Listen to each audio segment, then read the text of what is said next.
efectivamente hemos podido recuperar ya el cuerpo de la menor, hemos entregado ya a su familia, hemos elevado una oración también para que su alma descanse en paz y sus familiares también tengan sosiego.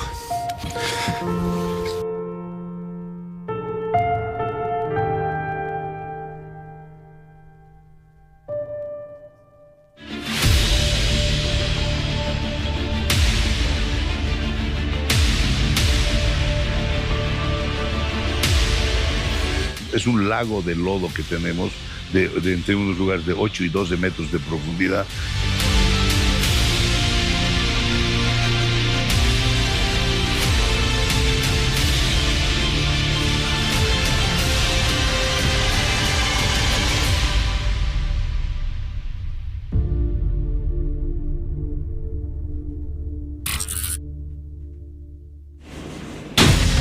Esta tragedia empezó el fin de semana en la zona sur de La Paz, en Bajo Lloqueta, para ser específicos. Buenas noches, Bolivia. Arrancamos de esta manera, realizando algún resumen de lo que se ha registrado y una búsqueda de más de 7 horas del cuerpo de esta menor de 5 años que su madre ya había perdido totalmente las esperanzas de encontrarla con vida. Ella decía, por favor, búsquenla para darle el último adiós, para decirle adiós a mi pequeña niña, a mi ángel, una familia que ha quedado destrozada.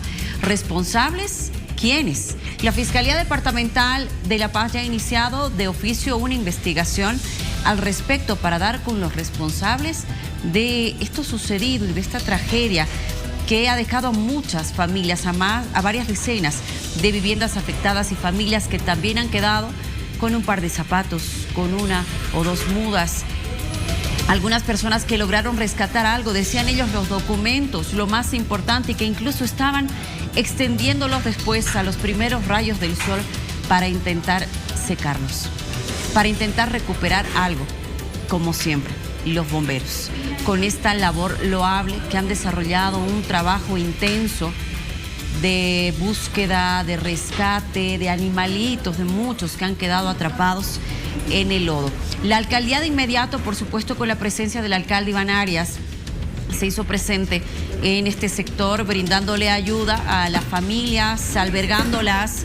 Están recibiendo un albergue, están recibiendo la ayuda necesaria. Vamos a establecer contacto con nuestro compañero Sergio Loza, que en este momento está en el velatorio, en la sede social, donde se le da el último adiós a la pequeña niña, junto a su familia, junto a sus compañeros, junto a los profesores. ¿Sabía usted que ella se iba a graduar ya del kinder? Vamos a establecer contacto.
Con la pérdida de la pequeña Carmelita. Es la situación que nosotros estamos viviendo a esta hora de la noche desde Miraflores, desde la funeraria San José.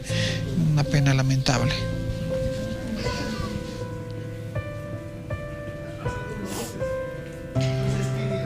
Gracias, Sergio, y con muchísimo respeto le mandamos un abrazo con toda nuestra solidaridad y nuestras oraciones a la familia de esta pequeña y bueno, de todas las familias que han perdido todo lo que tenían en sus hogares.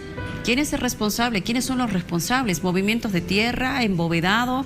Este es el alcalde con nosotros esta noche. Iván Arias nos acompaña junto a Juan Pablo Palma también, que está con nosotros. Bienvenido, alcalde. ¿Quién es el responsable de esto? Claramente, una empresa a la cual nosotros hemos iniciado hoy día el proceso. No hay lugar a dudas. Tenemos evidencias de advertencias del municipio de Chocalla. Tenemos evidencias nuestras que les hemos dicho que no pueden, de nuestros técnicos que les dijeron, primero, ustedes no pueden hacer eso. Hasta nuestros técnicos saben que lo están haciendo y lo están haciendo mal. Y ellos le metieron. Se pusieron a hacer entubados. ¿Qué sabe unos responsables de hacer nichos, de hacer entubados? Fueron advertidos. Por eso nosotros... Había una autorización para... Ellos la han arguido, para todo eso. Ellos han arguido que tenían la autorización de Chocalla. Ajá. Han arguido. Nunca han mostrado el documento, pero decían, se escudaban en aquello. Estamos nosotros haciendo los análisis documentales, porque además hemos descubierto esta tarde que la empresa tenía esta propiedad, así, 50 y tantos mil metros, y una parte la ha inscrito en Achocalla, y otra parte la ha inscrito en La Paz. O sea, ¿para qué? Para jugar. Entonces, eso estamos averiguando. Nosotros vamos a presentar toda esta documentación. Pero más allá de quién haya dado el permiso, es claro que la empresa ha cometido una serie de imprudencias, mover más de 100.000 toneladas de tierra sin pericia, sin conocer, nos ha generado el problema que le advertimos el momento que nosotros estábamos limpiando el río y el momento que estábamos limpiando la boda, ya le advertimos hace 2 meses. Ahora, alcalde, ellos han sacado un comunicado hoy, manifestando o arguyendo que esto se debería a algún problema en el embovedado del río Pasajahuira. Le voy a mostrar este comunicado, ahí lo tiene en pantalla, y justamente en el segundo párrafo arguyen y manifiestan que en el menor tiempo posible van a presentar la documentación respectiva, manifestando que existe un taponamiento, es el término que utilizan, en el embovedado del río Pasajahuira. ¿Qué tiene que decir la alcaldía? Porque además ahí dice, esto está a 1.5 kilómetros del cementerio este. No está equivocado. Aquí está la cruz, una cruz, y aquí está los sargentos. Entre esto y esto hay 1,5 kilómetros y una altura de más de 400 metros, una pendiente, ¿no? ¿Qué dicen los demás? Su comunicado me alegra, porque ¿sabe qué? Me demuestra que los culpables de que se tapone son ellos. Porque ese día, en toda la ciudad, cayeron 40, 60 litros de agua por metro cuadrado. Ningún río se ha taponeado, ninguna bóveda. La única bóveda que se ha taponeado es esta. ¿Por qué? Porque si hubiese sido agua, corría tranquilo. Ha venido una masa, no de agua, sino de tierra, y ha taponeado la bóveda y todo lo demás ha pasado por encima. Por supuesto, ha sido más abajo de donde han hecho ellos el desastre, pero el desastre ha arrastrado hasta llegar a ese 1,5 kilómetros y después ha llegado no solo ya hasta los sargentos, sino que ha llegado hasta las cholas después, ¿no? O sea, es verdad, pero esa bóveda se taponea no por el agua, se taponea por la mazamorra que ellos lograron formar ahí arriba, producto de los movimientos. El técnico, mi secretario, le va a poder explicar mucho. Por favor, me escucho, Juan Pablo, bienvenido. Muchas gracias por el espacio. Primero hay que entender que efectivamente hay un tramo de embovedado que es o habría sido construido por la misma empresa inmobiliaria. ¿Cuál es el motivo? Ganarle espacio. Segundo, hay información, documentación, fotografías, denuncias y sobre todo los testimonios de los vecinos que estaban haciendo movimiento de tierras. Está la maquinaria ahí, permanece ahí. Y todo esto detonado o activado por la precipitación de ese día provoca el deslizamiento. Pero antes del deslizamiento ellos ya estaban haciendo el corte del talud, conformando una plataforma, generando desvíos de agua. Hay dentro del movimiento de tierras generan unos accesos probablemente vehiculares o para la propia maquinaria que cambian las pendientes del terreno y conducen al agua, el agua justo al talud que desliza. Ha habido un deslizamiento, las imágenes son contundentes. Es muy probable que la erosión se deba al taponamiento, pero ¿qué embovedado? El mismo que ellos han construido. Y hay un deslizamiento, juntamente con el agua, se produce esta mazamorra que termina recorriendo casi 5 kilómetros en 2 instantes, uno alrededor de las 7 de la noche del día sábado y un segundo evento entre las 5:30 y 6 de la mañana del día domingo. Lo que ha ocurrido es un deslizamiento. Cuando uno hace un corte de talud, tú lo diseñas, tú lo calculas y haces el trabajo pensando en que va a llover. Y uno hace un cálculo estructural, modela el talud y se supone que tiene que aguantar la lluvia. Pero al ser relleno y haber saturado con el agua superficial y de la lluvia, se activa.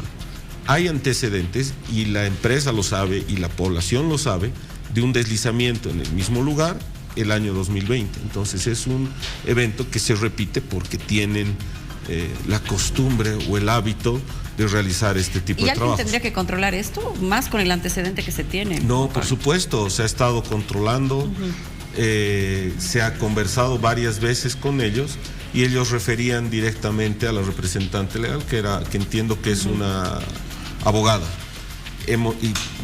Varias veces hemos estado en el lugar porque además, al igual que en este río, en los otros se ha estado haciendo trabajos, en el Jarañapampa, en el Chuajahuira y en el Pasajahuira.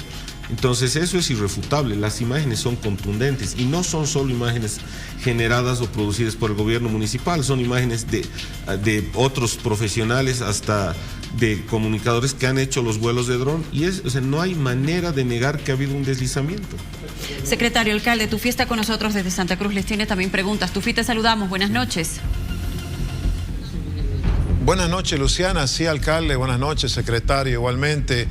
Alcalde, veía y leía yo argumentaciones de que hay un conflicto de límites con el municipio de Achocalla. ¿Cuál es la realidad en relación a esto? ¿A qué municipio corresponde el lugar donde ocurrió esto? Y en ese sentido, ¿por qué no funcionaron las advertencias previas? ¿Por qué siguió la empresa? Primero, efectivamente que hay un problema de límites entre Achocalla y La Paz. La Paz tiene 6 municipios, colindamos con 10 municipios, de los cuales con 6 ya hemos llegado a acuerdo en el marco de lo que yo llamo fronteras vivas. Los únicos municipios que no podemos llegar un poquito de acuerdo es con Mecapaca, Palca y con Achocalla. No nos ponemos de acuerdo porque hay muchos desarrolladores inmobiliarios, hay muchos loteadores que aprovechan estas disidencias para hacer cosas. Entonces, nosotros somos muy estrictos en dar permisos y se van al otro municipio y ahí sacan permisos. Entonces, este juego es el que hacen los loteadores, donde hay mucho problema, muchos requisitos, se van al otro. Yo que les he propuesto a Mecapaca, Palca y Achocalla, si saben que ya, listo, digamos, no nos pongamos de acuerdo en los límites, pero nos pongamos de acuerdo que en esta franja, que está en lío, apliquemos la misma normativa. Ya, si tú das permiso, vas a dar bajo esta normativa. Si yo doy permiso, bajo esta normativa. Y así vamos a evitarnos. Luego discutiremos si esto se va para ti o esto se queda para mí. Este es el punto que les estoy planteando, y ni los alcaldes no quieren aceptar esto porque también hay intereses creados. Si nosotros nos pusiéramos de acuerdo en esa normativa, como lo he hecho, por ejemplo, con el caso de Coroico, como lo he hecho en el caso de Caranavi, lo he hecho con el caso de Teoponte, con Guanay, donde ya no discutir temas de límite, sino beneficio común, y luego ya veremos si se queda eso para ti o para mí. Ahí no tengo problemas. Solamente con estos lugares que tienden que van a tener un plus valor, hay problemas y no quieren ponerse de acuerdo. Espero que esto nos enseñe a que evitemos, porque sufre el municipio, pero también el gran problema que tengo yo es que al final de cuentas estos señores dan permisos o dicen que tienen permisos, y el que carga el peso de la reparación somos nosotros. Ahorita estamos con 30 maquinarias. Hoy hemos trabajado con 35 equipos. 35 maquinarias. Llevamos 500 personas. Vamos a estar por lo menos 2 meses trabajando en la zona. ¿Eso de dónde sale? Recursos del municipio de La Paz. Ahora, alcalde, ¿y no hay un cruce de información? Entiendo lo que usted me explica y me dice que la relación no es de las mejores pese a los intentos del municipio de La Paz, y este no es un problema de ahora, no es un problema de hace 2 años ni de hace 5, sino de hace mucho tiempo. Usted viene de otras gestiones, el tema de los límites en La Paz y de construcciones que hacen esto, el vaivén de me voy al mejor postor y al que me diga que sí, que le autorizo la construcción. Pero no hay un cruce de información. Usted me explicaba muy bonito. Una parte inscrita en Achocalla, otra parte inscrita en La Paz. Eso me decía. No hay, le reitero la consulta, un cruce de información que pueda generar este espacio donde se puedan evitar este tipo de situaciones y decir, a ver, momento, esta construcción la autorizas tú, te haces responsable tú.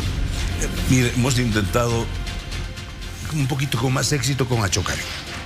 Le diré, ya hemos parado varios problemas, porque quiero agradecer al alcalde de Achocalla que desde el principio de la gestión nos hemos sentado a hacer. Por ejemplo, tenemos límites comunes con el botadero. Ojo que él dijo que hoy que no se firmó la autorización, ¿verdad? Bueno, eso lo vamos a ver, ¿no? Pero el resto, por lo menos con el de Achocalla me siento. Ya nos hemos sentado para arreglar varios temas. Los otros les he invitado a tomar un café. Les he dicho, ya comeremos un tiempo, un fricacho. ¿Qué quieres? Pero nos sentaremos a hablar, por favor. Mecapaca, nunca. Palca, nunca. Le hemos hecho conocer los problemas que nos genera en el río Irpavi, que nos genera en Achumani. ¿Y por qué cree que hay esa falta de interés, alcalde? Hay una dosis política. ¿Cómo te vas a reunir con el negro? Ya. Si el negro es opositor. O sea, esa mentalidad de que yo estoy buscando, le vas a hacer ganar al negro. O sea, esa es una mezquindad política. Fíjese, en un municipio, no le voy a decir para no pelearme, hubo desgracia. Llevé asistencia, llevamos 8 toneladas. No, los llevamos 8 toneladas de vituallas, recolectadas. ¿Sabe qué? No me quisieron recibir. ¿Por qué? Porque es del negro, es opositor. O sea, he tenido que buscar al control social y con el control social hemos entregado a la población. Es decir, este nivel de mezquindad política, miseria, es la que nos lleva a estos temas. Yo no le estoy diciendo que me dé este terreno, sino nos pongamos de acuerdo para administrar este terreno con una misma normativa. Tú vas a ganar y yo voy a ganar. Luego definiremos si eso se va para ti o para mí. Eso es lo único. Entonces hay mucha mezquindad política en los líderes locales que somos incapaces de sentarnos. Y vuelvo a decirle, con Achocalla hemos logrado arreglar muchos otros. Ahora nos vamos a reunir con el municipio de Achocalla para ver este caso específico, pero nos queda claro por los cruces de información que tenemos que pareciera que toda la carga la tiene la empresa.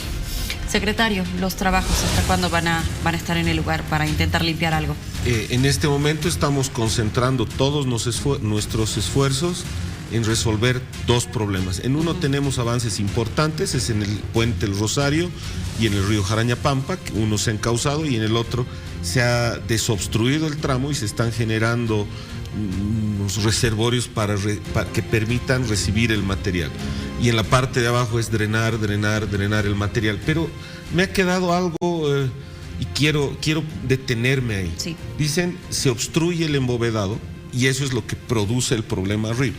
Hay una imagen y que no es nuestra, donde se ve una retroexcavadora dando vueltas y que se la lleve la luz.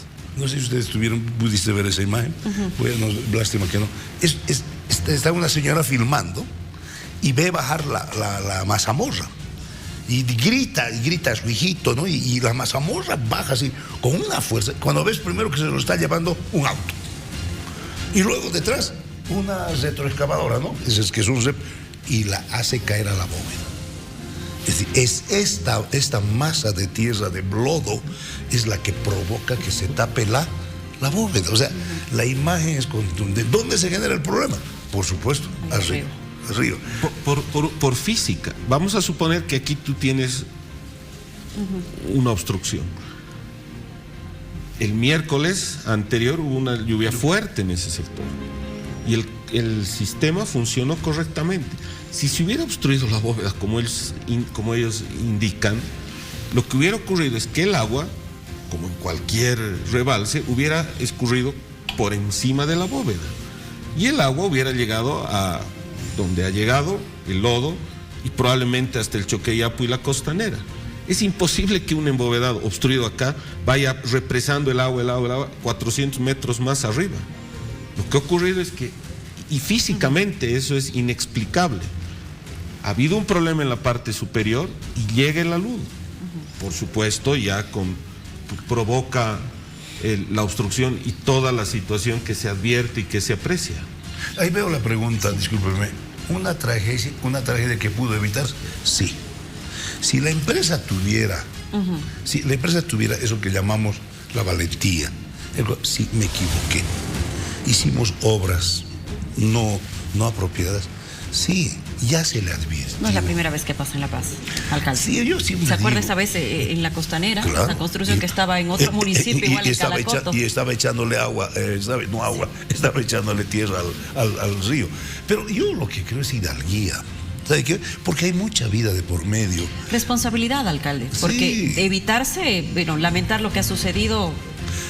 Y reconocer qué le cuesta a la empresa, decir, si me equivoqué, señores, díganme cómo puedo ayudar. Hasta ahora no hemos tenido ninguna señal ¿sabe que hasta ahora no he tenido una señal? No a mí no, porque a mí no me, sino hacia la población, a esas susceptibilidades, que a esa gente que ha perdido todo, porque claro, detrás de esto hay esta tragedia de la niña que hemos estado esta mañana con ella, ahora está siendo velada. Hoy día en la inauguración de la feria he pedido un minuto de silencio para que precisamente nos ubiquemos en el contexto, pero también hay historias como la de este señor que estuvo horas agarrado de un árbol y con el barro acá y sobrevivió. Lo llevamos al hospital, lo sanamos, dio un ataque, los reanimamos. Después de otra vez a 2 ataques a sobrevivir, el señor realmente es un Superman, pero son historias de vida. Entonces yo le pido a la empresa, nosotros le vamos a iniciar el proceso, pero yo creo que sería de hidalgo, es decir, hice mal una obra, no calculé bien, pido perdón y resarciré los daños. De alguna manera, porque una vida no se puede devolver. Alcalde, gracias por haber estado con nosotros. Muchísimas gracias, muchísimas gracias. Secretario, gracias. Muchísimas Todavía gracias a usted. Un trabajo amplio el que les queda al municipio paceño para poder desarrollar. Una niña pierde la vida y así nosotros conversamos con las autoridades. Miriam.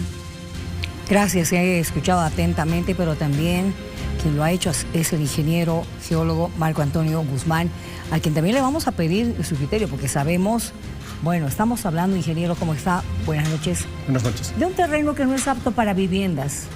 ¿Eso es verdad? Eso es cierto. Pero había viviendas en el lugar. Sí, el problema surge primero porque es un área muy deleznable. Sí. De hecho, en el mapa de riesgos de la BRGM del año 77 y en el mapa del gobierno municipal del 2011, todo Yojeta está marcado, o gran parte de Yojeta, como un área de riesgo. En términos sencillos, ¿qué significa eso? Que son terrenos muy deleznables, susceptibles de ser erosionados, y sumado a eso, que hay mucha actividad de urbanizaciones clandestinas, de cementerios y todo eso. Ahora, esta actividad que usted menciona justamente, con el trabajo que se sabe que estaba haciendo este cementerio, ¿es posible que haya causado aquello? ¿Qué ha analizado usted después de todo lo que ha escuchado? Bueno, nosotros en la Universidad Mayor de San Andrés, donde yo pertenezco, no trabajamos recién, estamos trabajando hace décadas en esta temática y conocemos muy bien la problemática de esta subcuenca. Es la cuenca del río Jaraña-Pampa, que al final, al confluir con el río Choqueyapu, se llama Pasajahuira.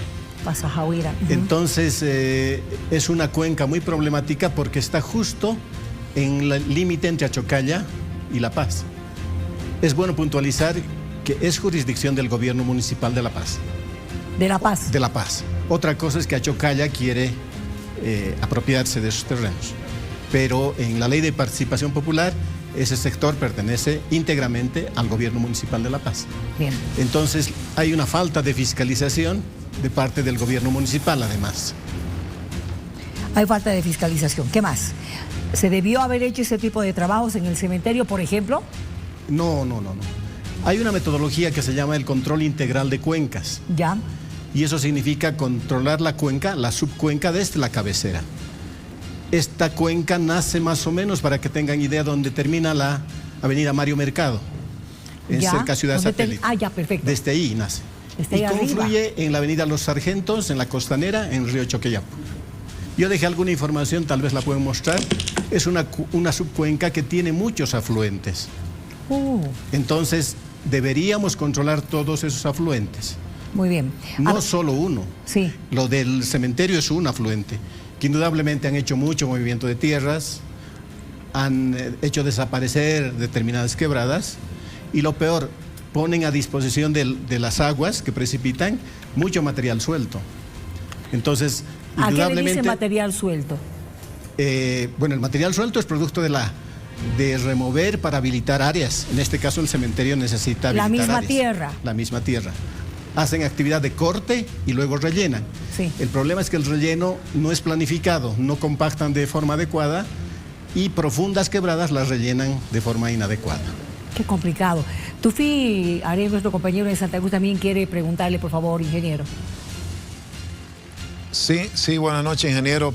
Hay dos versiones, la de la empresa constructora que dice que el desastre se provocó por el taponamiento del embovedado del río, y por otro lado el alcalde, acabamos de escucharlo, argumenta que definitivamente es el movimiento de tierra generado ilegalmente, se podría decir, por la empresa.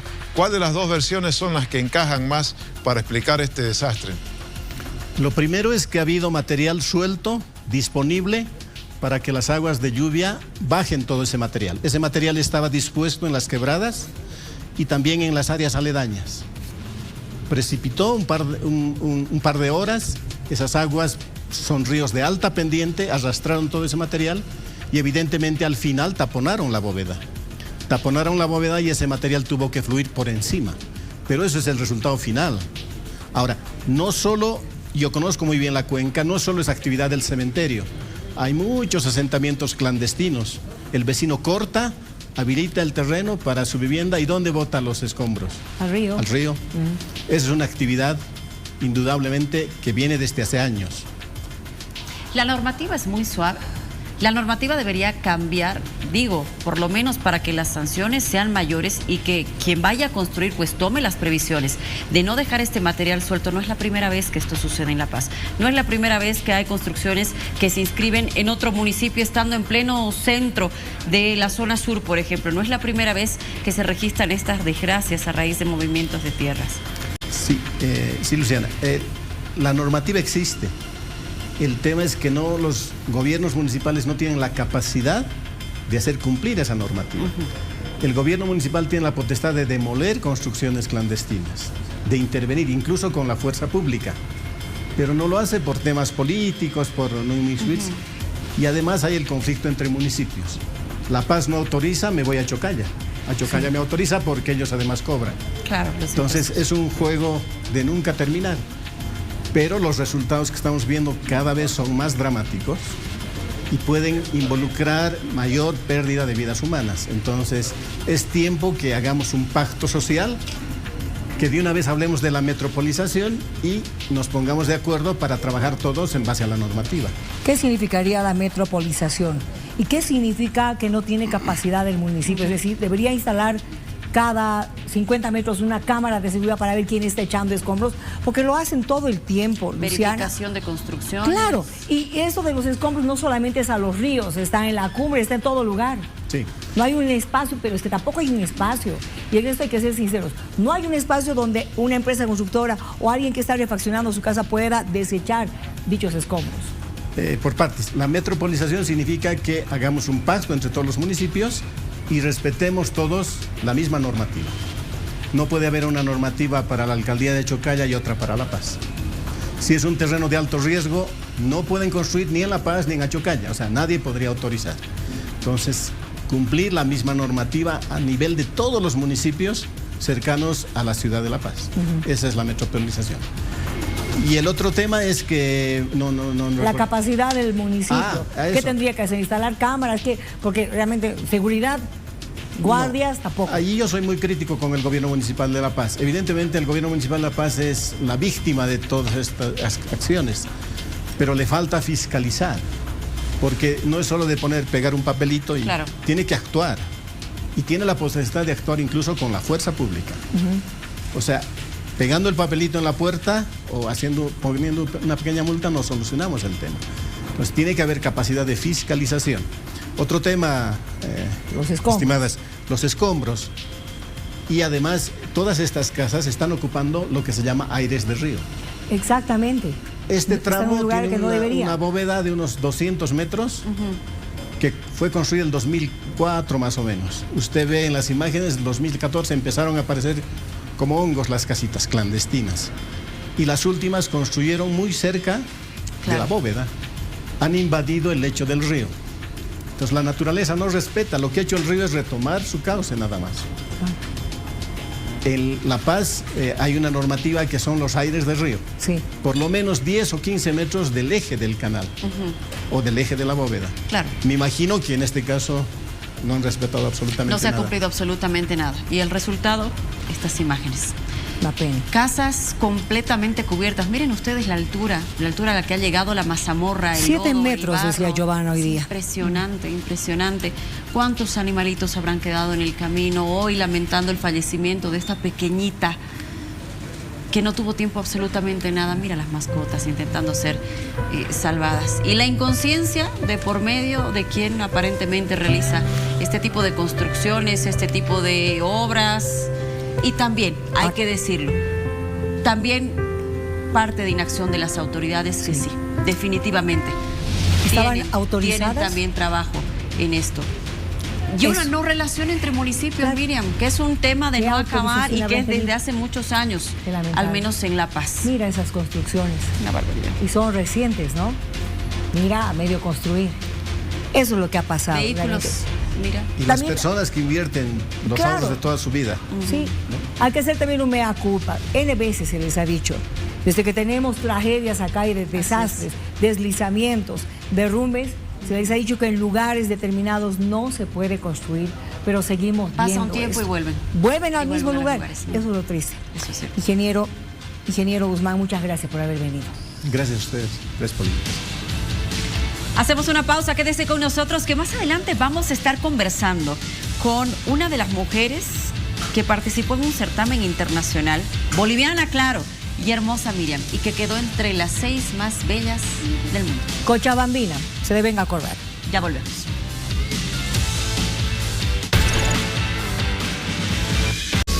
Hace más de una semana hemos conocido que la nueva Miss Universo es la representante de Dinamarca, pero nuestra representante boliviana ha estado realmente de lujo porque ha llegado a un puesto expectante, ha estado entre las 12 favoritas, ¿no es cierto? Que no se ha repetido en muchas oportunidades, exacto, Miriam, exacto, ¿verdad? Y de verdad para nosotros los bolivianos ha sido una vez más y después de muchos años volver a vibrar en un certamen de Miss Universo. Exacto, pero tenemos que ir a 1990. Correcto, cuando, con otra cochabambina.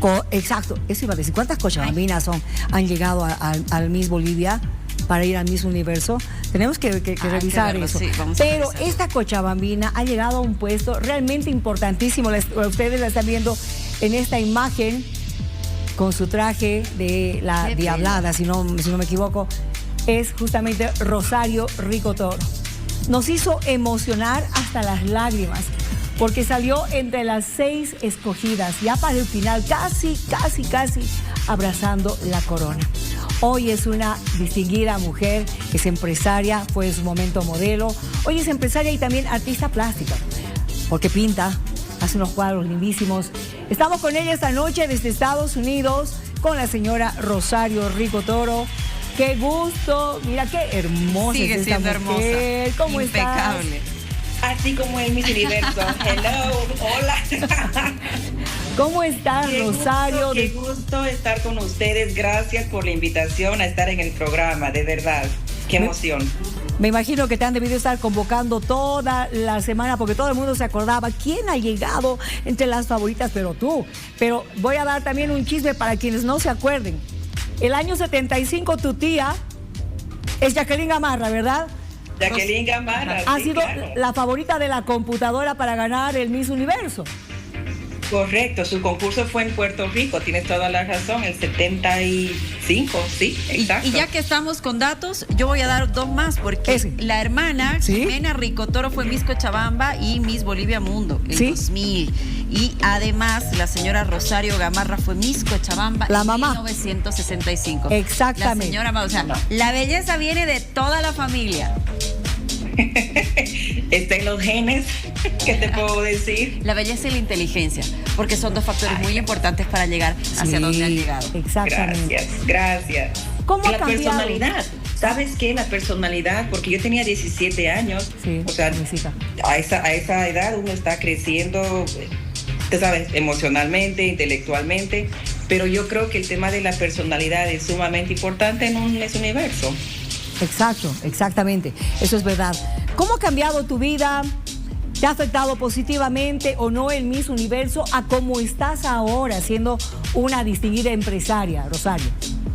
Pues eso iba a preguntarles, porque empresaria no. Sí soy artista plástica, sí pinto, les mandé algunas fotografías de los diferentes medios que hago, acrílico, óleo, pasteles, correcto, sí. Algunas exposiciones, pero empresaria no. Cuando vine para Estados Unidos traté de hacer importación de algunos productos nuestros, como por ejemplo, los muebles. Sí. Y en ese entonces fue con Chinga Decoraciones que hicimos una importación grande de unos 2 contenedores. Pero después, ¿no? Me he dedicado a criar a mis hijos que ya están fuera de la casa, ya están en la universidad. Christopher, que tiene 18, y Sofía 17, sale bachiller este año. Pero no, yo era de mamá de quedarme en casa, y obviamente los ratos libres que tenía sin los chicos, sin actividades y cosas del colegio, era la pintura. Entonces, que hace 2 años que más o menos la he puesto un poquito en un segundo o tercer aspecto, porque como ya no estoy con mis hijos, ya no los estoy educando ni criando, ya hice mi trabajo, me estoy dedicando más a mí, que es lo que yo quiero hacer, que es viajar, a disfrutar diferentes actividades, esquiar, bucear, viajar. Entonces, seguramente, seriamente voy a volver a tomar la pintura, yo creo que en los siguientes 2 años. Pues bien merecido. Y Rosario, por favor, permítanos tu fiesta en Santa Cruz, y también quieres saludarla. Sí. ¿Cómo está, Rosario? Buenas noches, un gusto estar aquí entrevistándola. Tenía también registrado entre sus actividades la dedicación que usted le ha dado también al voluntariado, el caso de una fundación, entiendo, la Fundación INTI. ¿Qué ha pasado con esta fundación de apoyo también a los bolivianos? Correcto, tuve la fundación, la creé hace 12 años. Cuando mis hijos eran pequeños, justamente era solamente para niños en Bolivia, dedicando el tema a salud y deporte. Entonces hicimos 2 escuelas en Santa Cruz de deporte, de fútbol, y trabajamos muchísimo con el oncológico y eventualmente con otras asociaciones más pequeñas. Lamentablemente, cuando vino el COVID, la fundación la tenía funcionando todo el año y hacía 3 o 4 eventos grandes para recaudar fondos, obviamente. Con esos fondos pudimos traer a 3 niños bolivianos que no tenían seguro médico, que estaban con problemas médicos muy serios. Pudimos pagar todo y traerlos a Estados Unidos, al Jackson Memorial, para que los operaran. Entonces, a Dios gracias, han pasado de esto ya 6 años, 8 años. Están muy bien, completamente recuperados de las dolencias. Pero durante el COVID, ese año y medio, no pude hacer ninguna recaudación de fondos. Todo se paralizó, acuérdense cómo estaba. Entonces decidí ponerla en la congeladora. Entonces coincidió el COVID cuando finalizó con el hecho que mis hijos ya estaban saliendo de la casa, y yo también quería dedicarme un poco a mi persona. Algún rato, como te digo, en unos 2 años voy a volver a retomar las riendas de la fundación, porque es algo que realmente yo necesito hacer. Tengo una vida muy bendecida, tengo salud, tengo recursos, entonces es una forma de agradecer al mundo, a Dios, al universo, y esa es la forma que yo lo hago, dando y retribuyendo a la sociedad. Rosario, volviendo al tema de los certámenes de belleza, ¿cómo ve la evolución desde el año en que ha participado? En cómo se van desarrollando los certámenes, cómo tal vez la manera de calificar, la manera de cómo han ido cambiando, sí, me parece es el término correcto, estos certámenes de belleza internacional, incluso ahora más permisivos en algunos aspectos. Solo te puedo decir que cambia, todo cambia. Entonces, en mi concurso fue el 90, o sea, estás hablando de 30 años y 30 años de evolución de los certámenes. Han habido cosas buenas y otras cosas malas. Yo creo que lo bueno es permitir, y está bien, que las mujeres se hagan retoques físicos para mejorar su apariencia para poder concursar. Han cambiado el concurso como de 2 o 3 diferentes dueños en esos 30 años. Por ejemplo, quiero decirte, si vas a ser una atleta mujer, tienes que competir con atletas mujeres. Hemos entendido el mensaje. Y es ahorita polémica a nivel internacional, ¿no? O sea, naces con los genes y con las hormonas. Entonces no puedes, es imposible competir con una persona que se está presentando o cree que puede tener las mismas características internas. Porque externas las podemos variar, pero internas eso no es posible.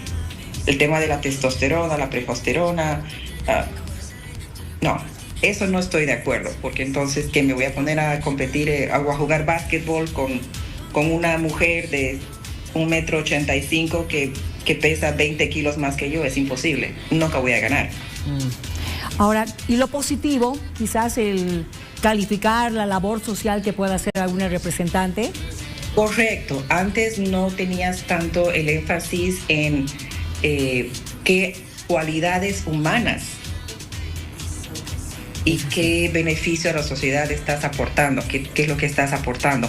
Los últimos 10 años comenzaron a dar este enfoque a qué actividad social estás haciendo, ecología, social, niños, inventos, etcétera. Eso me parece a mí fenómeno, porque la belleza es de adentro y de afuera. Entonces ahora sí se complementa. Cochabamba siempre ha tenido grandes representantes y hemos venido hablando un poco de su familia y de esto último que hemos mostrado junto a la representante cochabambina, boliviana, y que ahora obtuvo este certamen en el Miss Universo. ¿Qué les dirías, Rosario, por favor, a quienes, a estas jovencitas que se ven en los próximos años participando en certámenes de belleza y por qué no siendo Miss Bolivia? Mira, con tanta integración que hay en el país, que los del este se van al oeste, los del oeste al este, el norte al sur, yo ya no creo que hay familias tradicionales de ciertas regiones, ya todos estamos bien mezcladitos, cambacollas, chapacos, collas, lo que tú quieras decirlo. Pero sí es importante, si la persona quiere representar al país, que sea integradora, que jamás diga yo soy paseña, o yo soy tarijeña, o yo soy veniana, o yo soy cochabambina. O sea, ya, yo soy boliviana. Y de aquí me voy para el mundial, o sea, de aquí me voy para el Miss Universo, con otros países. Yo creo que eso es crucial, tener el orgullo de ser boliviana. Olvídate de dónde naciste, olvídate de qué tipo de familia o de qué región vienen tus abuelos o tus antepasados. O sea, ya, no importa. Qué lindo mensaje. Gracias, Rosario. Sabes, ha sido un gusto realmente poder conversar contigo, escucharte y verte. Estás espectacular, me encanta y ojalá podamos... Sí me hago retoques, ojo, sí me hago retoques. Pero bien que lo digas. digas. Todas nosotras, querida Rosario. Bien que lo digas, ¿por qué no? ¿Por qué no? Creo que todas tratamos de vernos bien, ¿no? Claro, obvio. Es para nosotras. Sí. Te mando un beso. Para uno mismo. Exacto. Muchísimas gracias, Rosario. Qué orgullo poder hablar contigo y ese mensaje que has dado de que las representantes de belleza sean integradoras, porque son representantes de un país, no de una región. Un beso grande, que Dios te bendiga. Felices fiestas. Lo mismo para ustedes y ojalá sigamos insistiendo, porque yo sé que algún día Bolivia va a traer la corona. Sí. Con seguridad, no sé cuándo, pero la va a traer. Y a veces me dicen, ay, pero yo no vas a ser la última finalista. A mí no me importa, lo que yo quiero es tener la corona para Bolivia. Claro, eso, soñamos con eso todo. De la vida. Que te vaya muy bien. Muchísimas gracias por tenerme en el programa. Gracias. Un beso grande, adiós. Qué linda. Bueno, ahí estábamos conversando con Rosario Ricotoro. Fin de año, bien lo decía Miriam, deseaba ya, porque ya empezamos con esto, ¿verdad? Fiestas de fin de año. Un mes para la Navidad. Exacto, se acaban las clases, calendario de escuela se acaba, los chicos van a vacaciones. Pero ¿sabes cuál es un tema que en esta época se hizo recurrente, Miriam? Depresiones por aplazos. Las calificaciones. Menores de edad que la reacción de los papás. Huir de casa. Los castigos por parte de los padres de familia. Cierto. ¿El problema serán los estudiantes? ¿El problema será el sistema educativo? ¿El problema serán los padres de familia, Miriam? Creo que es estructural. Hablemos de ese tema, ¿te parece? Sí. Desde Santa Cruz está Tufi con expertos. Adelante. Así es, Luciana, estamos con el pedagogo Álvaro Puente, acá aquí en vivo en todo caso. Álvaro, periodo difícil, fin de año, particularmente para los estudiantes que no han tenido un buen desempeño en el sentido de las calificaciones. Eso trae frustraciones, depresiones. ¿Cuál es hay un problema estructural acá, como mencionan Luciana y Miriam? ¿Tienen que ver los padres, el sistema, todo en general, o cómo lo ve? Bueno, aquí es fundamentalmente estructural. En todo el mundo hay una proporción muy alta de alumnos que sufren mucho en la etapa de colegio, porque cuando llegas a la universidad estás en tu camino, en tu carrera, en lo que te ha gustado, lo que has elegido, y en el fondo lo que estudias es lo que quieres. Y gente que fue mediocre en el colegio a veces brilla en la universidad, pero en el colegio todos pasamos por un solo túnel hecho para algunas inteligencias, y entonces son muchos los que van a contrapelo, los que sufren, los que son los tontos del curso, cuando es gente con cantidad de inteligencias de otras áreas muy valiosas. Entonces siempre en el colegio pasa esto. Hay países en Europa, por ejemplo, la diversificación es muy temprana, casi terminando la primaria ya empiezan a haber posibilidades de escoger cosas distintas. Entonces esto mejora. En Bolivia, en cambio, se han matado las pocas diferencias que había. Todos hacemos exactamente lo mismo.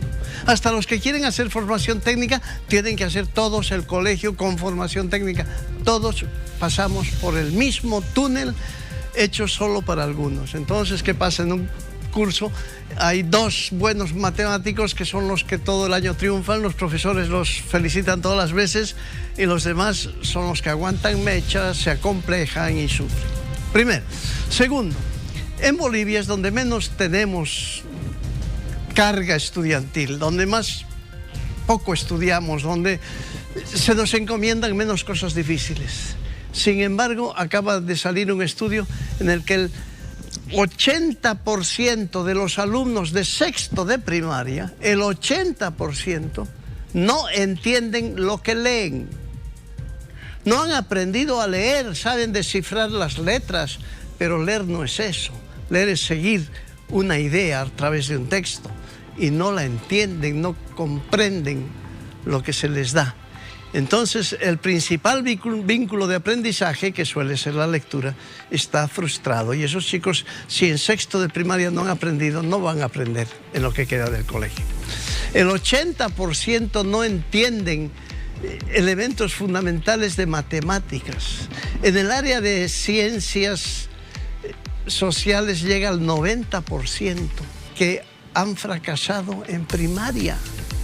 ¿Eso qué quiere decir? ¿Que tenemos alumnos de baja calidad? Nuestros niños son como los de todo el mundo. Tenemos todas las riquezas y todas las diferencias que hay en todo el mundo. Pero nuestro sistema los frustra. El sistema de los maestros ahí, Álvaro. La calidad de los maestros tiene que ver con esto también. Muchísimo, muchísimo. Pero antes que eso, hay cosas como, por ejemplo, nuestra inteligencia no puede atender 20 cosas a la vez. No puedes contestar al teléfono y seguir escribiendo una carta, por ejemplo. Estás así, no podemos diversificarnos.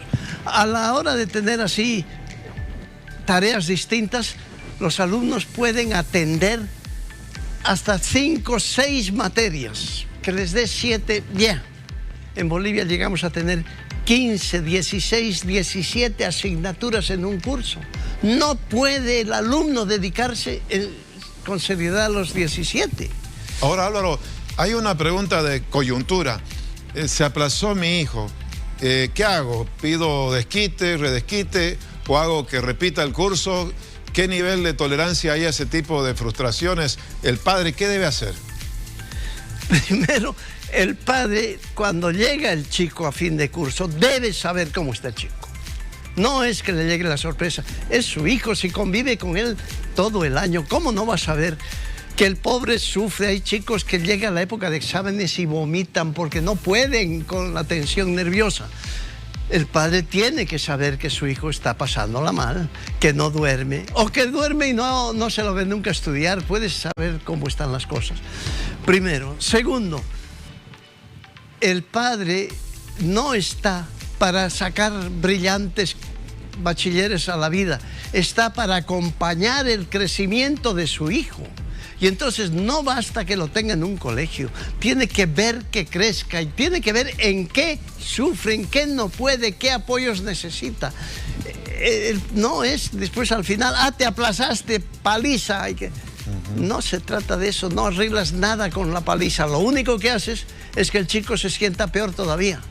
Se sienta, además de un incapaz, que se sienta además que no tiene apoyos en la vida. Si tiene que repetir, ¿qué debe hacer? ¿Qué debe aconsejar el padre, tiene que el maestro? repetir, Sí. tiene que repetir.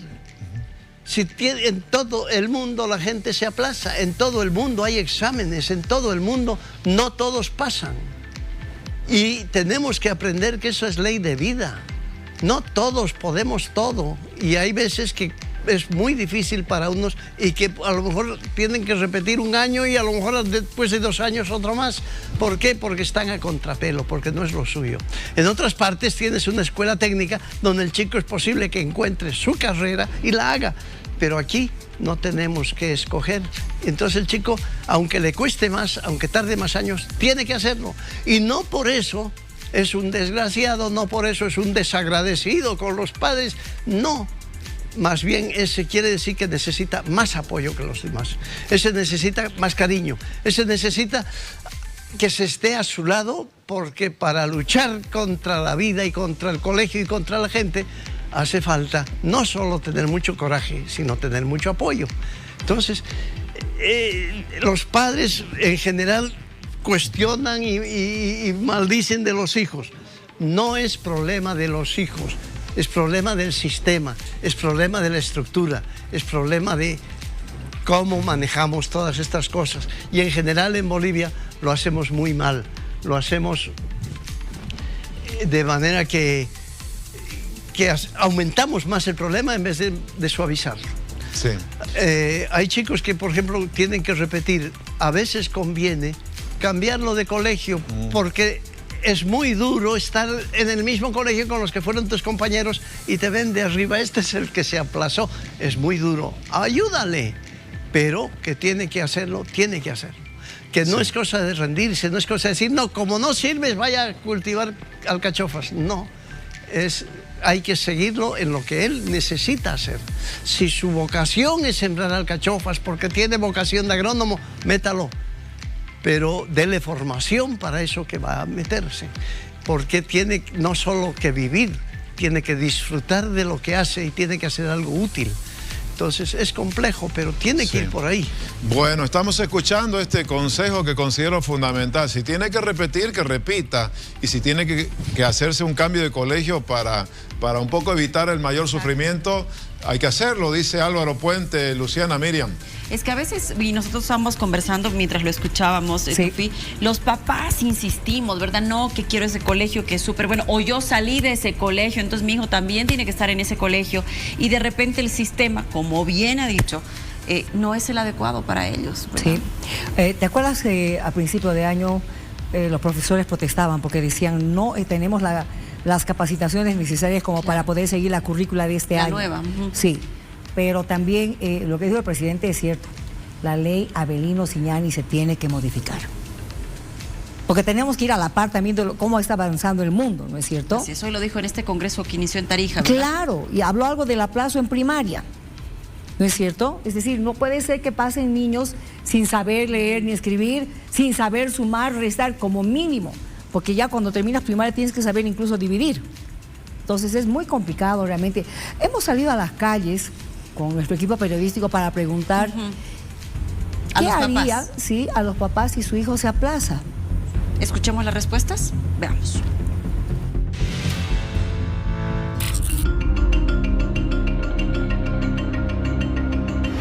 Creo que le metería un instituto de reforzamiento, porque con la tecnología, con el celular, obviamente que los niños ya no toman tanta atención como antes. Primero hay que saber por qué reprobó, o sea, hay que saber a raíz de qué fue lo que reprobó, ¿no? Tal vez no hizo más antes, pero también fue culpa mía, porque tal vez no fui muy no sé, no los revisé sus tareas y todo eso, ¿no?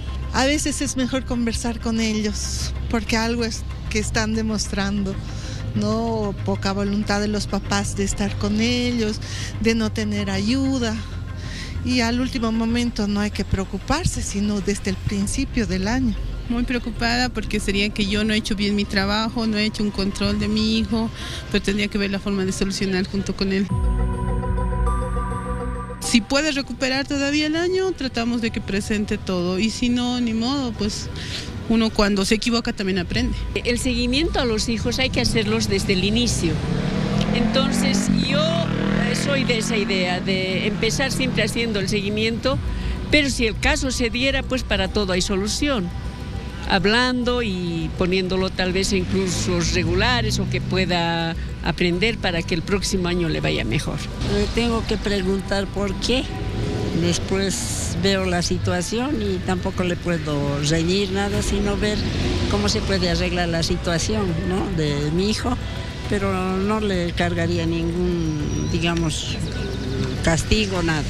De inicio hay que fortalecer los puntos débiles, ¿no?, identificados seguramente en función a charlas. Creo que no estaría bien el hecho de reprenderlos de tal forma que ellos lleguen a un extremo de querer quitarse la vida, huir del hogar, que es lo que se ve esta temporada, ¿no?, comúnmente. Entonces hay que cuidar también su salud mental de los niños y de los jóvenes. Y obviamente ese sería el apoyo que yo le daría, digamos, a mi hija en ese caso.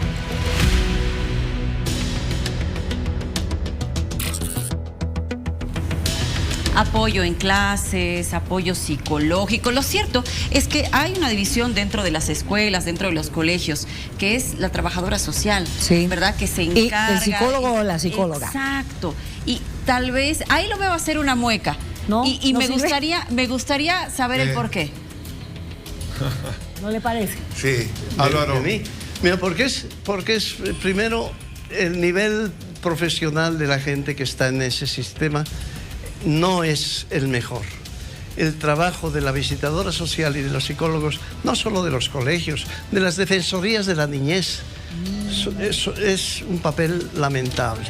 Con todo es algo, pero no cumplen el rol que es fundamental, y no trabajan también con las familias, que como ustedes decían, es fundamental. Una cosa que preguntaba Tufi es también el papel de los profesores. Es el único país del mundo donde los maestros entran en fila a ocupar los cargos y no hay concurso de nada. Nadie busca nunca el mejor.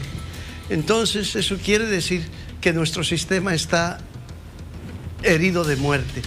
Dice el presidente en Tarija que hay que cambiar la ley Avelino Signani. La ley Avelino Signani es fruto de la política de ellos. No, pedagógicamente no tiene casi nada. Lo único que tiene es de sociosindical. Está hecha para recuperar las pérdidas sindicales, de conquistas sindicales que llevó consigo la reforma educativa del 94-95. Entonces, que haya concurso de méritos, que el maestro tenga que capacitarse siempre, que haya... Todo eso lo han hecho quitar, y el sindicato de maestros, como organización social que conforma el MAS, exigió que se abrogara todo y se hiciera una ley nueva. Y esta es la Avelino Signani. Ha sido una marcha atrás en lo educativo terrible, cruel, suicida. El país ha perdido calidad a unos niveles impresionantes. Ya éramos el peor país de Sudamérica. Ahora quizás seamos el peor del mundo en educación. Y es fruto del Avelino Signani, fruto de este gobierno. Entonces, que hay que cambiarla, evidente, sí, eso lo hemos dicho desde que era proyecto de ley. Pero salió y así ha estado el país más de 15 años. Es una generación destrozada, lo que quiere decir que el nivel nacional ha bajado terriblemente. Y eso estamos viendo en los frutos de estos chicos. Lo que decía yo, que el 80% no sabe leer, no pasaba hace 20 años. Pero cada vez estamos peor. Y el tema de los maestros es gravísimo. Lo que decían ustedes de las familias, evidente. Pero no hay, lo grave es que no tenemos otras opciones. Antes había colegios que tenían derecho a experimentar cosas nuevas. Ahora está prohibido, todos tienen que hacer lo mismo, aunque sea una mediocridad. Y el ministerio se ocupa de frenar a los colegios particulares que quieren hacer algo mejor. Había colas en los colegios de Fe y Alegría porque eran fiscales, pero había exigencia. Les han quitado la exigencia para que sean más mediocres todavía. Así estamos, así funciona nuestro país, que hay que cambiar lo más urgente de cambiar, más que cambiar el cambio libre del dólar o la existencia de gasolina, mucho más urgente es cambiar la educación. Ahí para cerrar, Álvaro, usted mencionaba que hay años en que un estudiante tiene hasta que cursar 17 materias y se ve abrumado. En ese sentido, ¿qué cambio usted haría específicamente? ¿Qué sugeriría? Hay que simplificar, hay que disminuir materias. Cuando yo dirigí colegio, agarraba y decía, un trimestre ven toda la química, otro toda la física, otro toda la biología. Entonces, de las 15 materias se volvían 5. Y era increíble, los profesores me decían, no hacen tareas, estos son unos flojos. Hagamos esto, hicimos eso y los chicos atendían, hacían tareas y los profesores felices, pedían más y pedían más, hasta que llegó un momento que hubo que frenar a los profesores, no abusen ya, porque los chicos como están metidos en tu materia, te van a responder. Entonces, sé humano, dales esto, cambian y llegamos a un momento en que los chicos disfrutaban mucho más y aprendían mucho más y los profesores disfrutaban de su materia y disfrutaban de ver que los alumnos les seguían. Ahí, igual que se hace eso en otros países, lo que hacen es alternar las materias a lo largo de los años, pero nunca hay en ningún país 15 materias, hay 7, 8 y eso es siempre llevadero. Yo tuve una suerte enorme de conocer muy de cerca porque mi hijo se ganó una beca en un colegio en Hong Kong. Tenía 6 materias, pero era un colegio que salían tan brillantes que las universidades americanas llegaban a fin de curso a buscar alumnos y a darles becas para llevarse los más posibles, porque se llevaban lumbreras. Pero si tenían 6 materias, pues eran 6 materias que les enseñaban a pensar, a investigar, a descubrir, a ser expertos en ser el mejor profesional futuro. Entonces, no se mide la educación por la cantidad, sino por la calidad. Y ese es el tema. Nuestros chicos no tienen que saber 1000 cosas, no son discos duros. Hay que desarrollarles la inteligencia, hay que enseñarles a aprender, hay que enseñarles a buscar, hay que volverlos locos por descubrir cosas nuevas. Y eso no lo hace ninguno de nuestros colegios. Muchísimas gracias, Álvaro Puente, pedagogo. Importante lo que ha marcado. Más que pensar en modificar el tipo de cambio, hay que cambiar la educación. En una jornada en que ha comenzado un Congreso Nacional de Educación. Una pausa y enseguida volvemos con más aquí en vivo.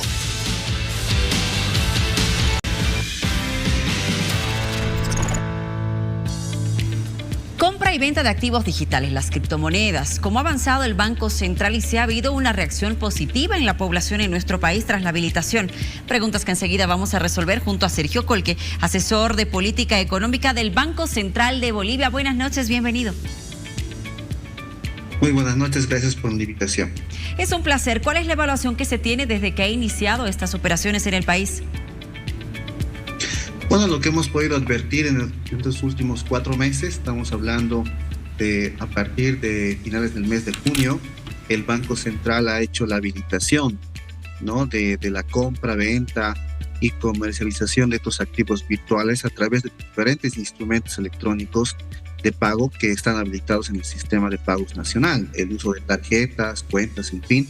Y lo que hemos podido advertir es un crecimiento bastante importante, ¿no? En estos últimos 4 meses, por ejemplo, se han transado más de 73 millones de dólares, lo cual supera los últimos 6 meses, es decir, de enero a junio, donde esta cifra no pasaba de los 45 millones de dólares, ¿no? Esto es un incremento bastante dinámico, donde la población la ha utilizado como un medio alternativo, por ejemplo, para poder realizar diferentes tipos de transacciones, ya sea, por ejemplo, para hacer pagos al exterior o recibir pagos del mundo y también para hacer diferentes pagos de comercio, ¿no? Entonces vemos que de manera paulatina, ¿no? El país, la economía boliviana está utilizando este tipo de activos virtuales para satisfacer algunas necesidades.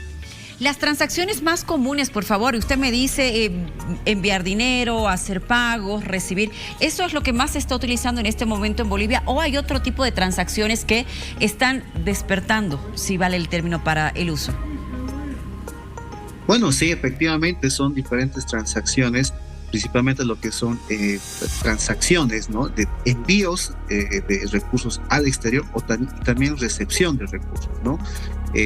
La mayor parte, casi un 96% de las operaciones se concentran en personas naturales, ¿no? Es decir, todavía es un mercado bastante pequeño para personas, ¿no? Que tienen pequeños montos de transacciones y un 4% para personas jurídicas, ¿no?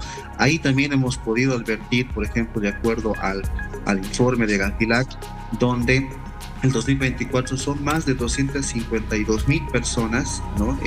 Que tienen, por ejemplo, al menos poseen un activo virtual, ¿no? Esto representa más o menos el 6% de las personas que tienen un ingreso laboral, por ejemplo, ¿no? Y también un dato muy importante es de que hemos pasado al puesto número 12 a nivel de Latinoamérica en el uso de estos activos virtuales.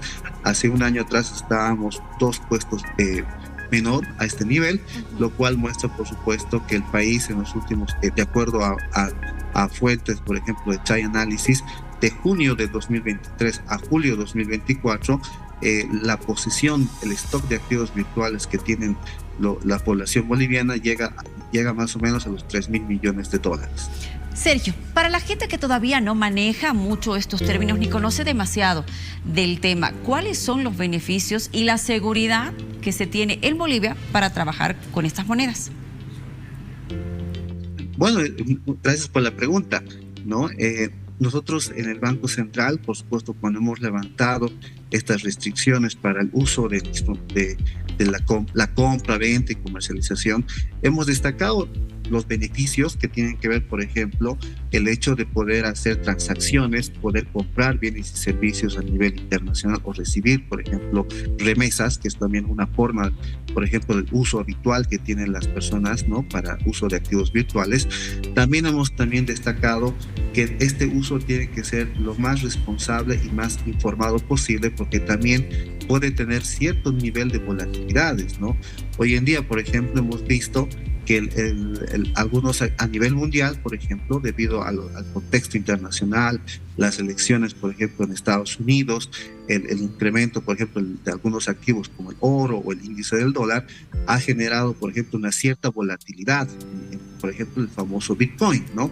Que, por ejemplo, a principios de este mes, estas estaban cotizando cerca de los $69,000 y hace días atrás estaba bordeando los $100,000 el Bitcoin. Entonces, esto podría atraer a ciertas personas para tener rentabilidades y ganancias muy importantes en poco tiempo, pero también esto podría generar en cualquier momento unas pérdidas importantes, ¿no?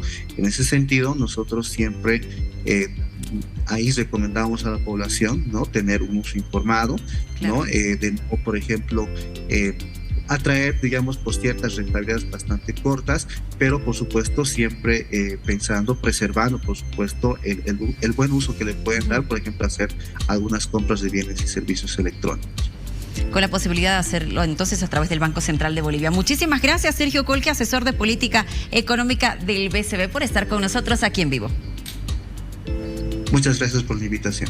Siempre bienvenido. Abre los ojos, abre los ojos. Hoy 25 de noviembre es un día especial porque es el día para honrar a los sobrevivientes de la violencia y también para recordar a aquellas mujeres que han perdido la vida a causa de la violencia de la que han sido justamente víctimas. Es el día de la eliminación de la violencia en contra de la mujer. Y hay que recordar que justamente la Declaración de los Derechos sobre la Eliminación de la Violencia hacia la Mujer el Consejo de Naciones Unidas, el 93, lo ha aceptado como un vehículo de derechos humanos que aborda explícitamente el asunto de la violencia en contra de la mujer. La anterior semana hablábamos de unos datos terribles de feminicidio, por ejemplo, pero voy a contarles de más información. Por favor, veamos estos datos, porque son más de 40.000 los casos de violencia denunciada en el país. Santa Cruz está liderando esta horrenda lista de violencia. 15.780 casos registrados, denunciados en Santa Cruz. En La Paz, 11.183. En Cochabamba, 7.033 casos. En Tarija, 3.044. Potosí, 2.713. Chuquisaca, 2.438. Beni, 1.532. Oruro, 1.174. Y Pando ha registrado 499 casos de violencia. Tenemos esta noche a la abogada de Visión Internacional de Justicia, la señora Miriam Chura, para poder conversar justamente de esta dramática situación, porque no debería haber este tipo de cifras. Las mujeres no deberíamos seguir siendo cifras de casos de violencia o de casos de violaciones, de casos de abuso verbal, físico, de nada, ni feminicidios. Doctora. Buenas noches a todas y a todos. Miriam, muy buenas noches. Gracias por la invitación. Sí, realmente las cifras son alarmantes. Estas cifras son mujeres. Estas personas, estos números representan a mujeres.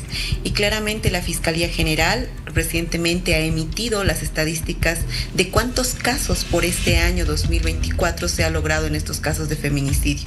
Claramente La Paz está liderando con 21 mujeres que han perdido la vida, posteriormente Cochabamba con 17 y Santa Cruz con 14 personas.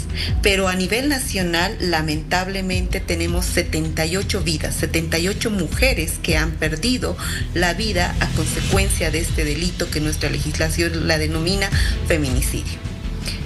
Es una pena realmente, y como lo íbamos diciendo, los casos de violencia, los feminicidios, pero también los casos de maltrato que generalmente se lo lleva dentro de la casa, ¿no es cierto? Con el conviviente, con el esposo, con el cónyuge o con el novio. Esos son también otros casos. ¿Qué está fallando, doctora? Cada año nos preguntamos lo mismo, falta reglamentar o hay un vacío en este otro lado. ¿Qué está fallando?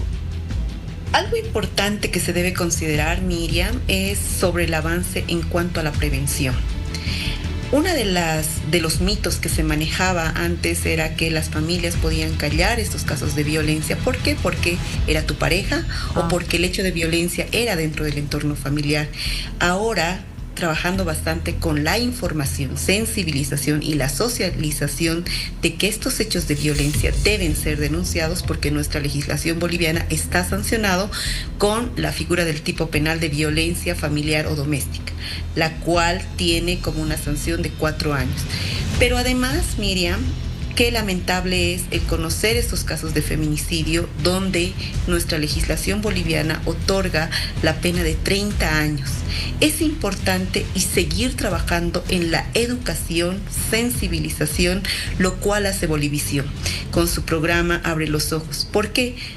Porque a través de estas voces podemos reflejar de las diferentes redes que se trabaja la forma de poder intervenir y que estos hechos de violencia no puede ser más callado.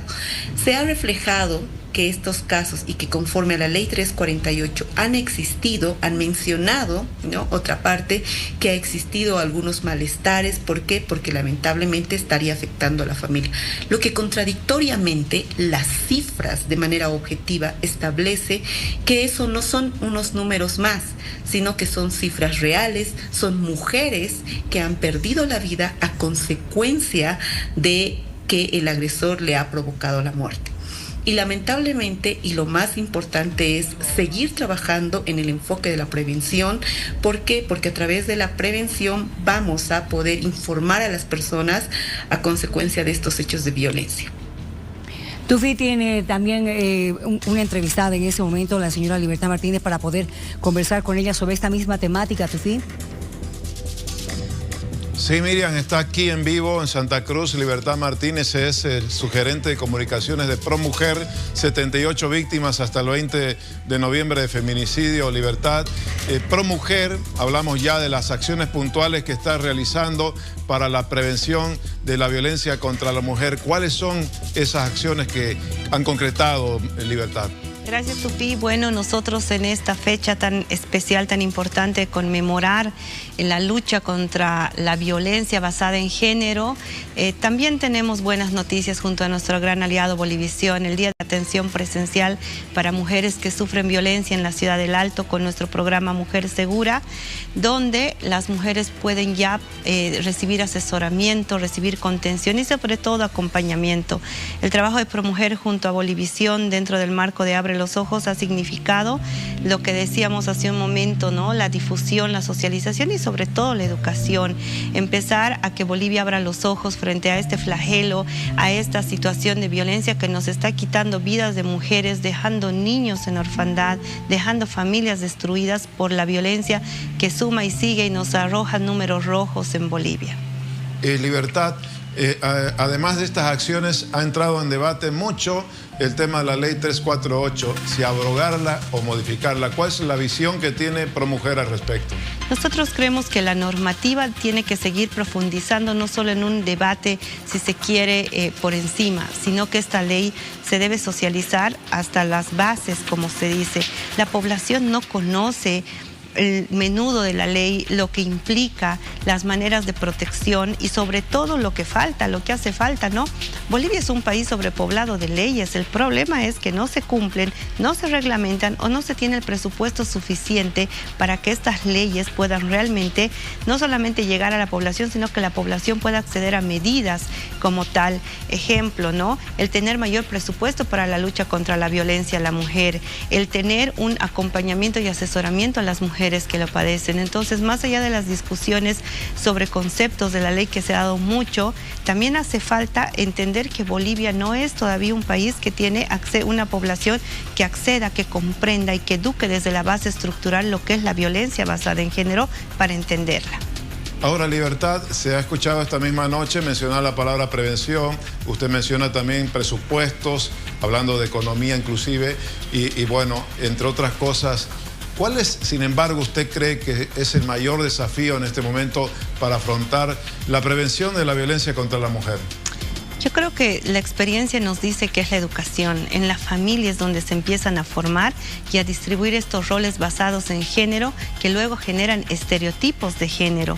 Sin saberlo de cierta manera, por ignorancia, por falta de educación, por falta de acceso a información, nosotros seguimos todavía creyendo que existen divisiones de roles de género, tanto para hombres como para mujeres. Entonces, por eso la violencia está naturalizada. Por eso, de cierta manera, pasa desde un momento tan inocente como comprarle un juguete a una niña, totalmente diferente al de un niño, porque ese ya es un estereotipo de género, para luego llegar a decir que la violencia debería ser algo que una mujer en pareja debería soportar por los hijos, ¿no? Es una forma muy sutil. La violencia traspasa, trasciende espacios y luego se naturaliza de tal forma que un feminicidio nos alarma, pero en realidad la violencia tiene múltiples formas de manifestarse. 16 tipos de violencia reconoce la ley, 16 tipos o más de violencia vivimos las mujeres a diario en los espacios que deberían ser seguros y protectores, ¿no? 16 tipos de violencia nos marca Libertad, Miriam, Luciana, y además el reto de trabajar mucho en la educación. Seguro que sí, Tufi, y hacia eso quiero hacerle la siguiente consulta a Miriam Chura, porque hace instantes conversamos con un pedagogo, seguiremos hablando de la educación, el planteamiento de modificar la educación en el país.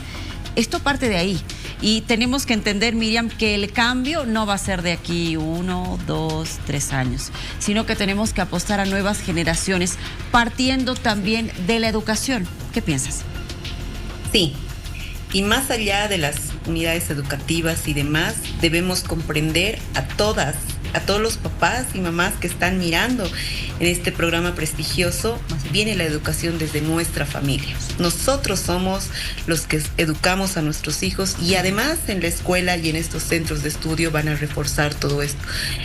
Todos estos aspectos de la educación van a ser importantes, van a ser primordiales, porque cuando yo conozco hasta dónde van los derechos que puedo permitir y cuál puede ser lo restrictivo para que otra persona no pueda vulnerar ese mi derecho, es ahí donde voy a partir y voy a romper este ciclo de la violencia, conociendo todos mis derechos y también conociendo los derechos de la otra persona.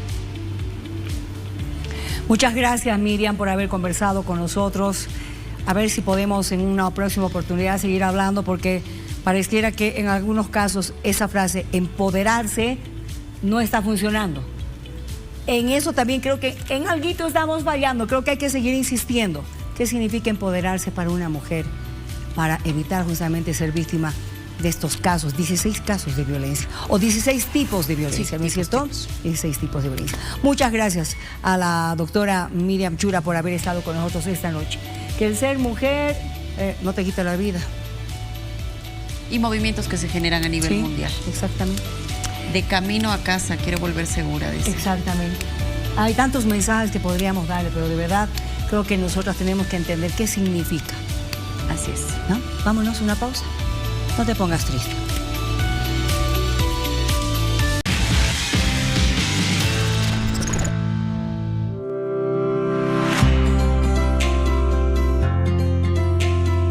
El clima de Bolivisión. Hola amigos, ¿cómo están? Les doy la bienvenida a nuestro centro de datos meteorológicos de Bolivisión.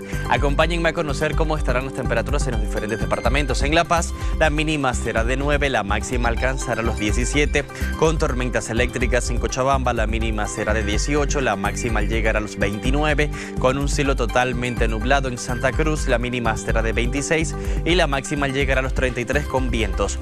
Continuamos ahora con Potosí, la mínima será de 9, la máxima alcanzará los 18. En Oruro la mínima será de 10 y la máxima llegará a los 21. En ambos departamentos habrá tormentas eléctricas. En Chuquisaca la mínima será de 15, la máxima llegará a los 26 con un cielo parcialmente nublado. Continuamos ahora con Pando, la mínima será de 27, la máxima alcanzará los 35. En Beni la mínima será de 28 y la máxima llegará a los 35. En ambos departamentos el cielo estará parcialmente nublado y en Tarija la mínima será de 20 y la máxima llegará a los 28 con tormentas eléctricas. Ahora los dejamos con los datos extendidos para mañana martes y continúe disfrutando de nuestra programación.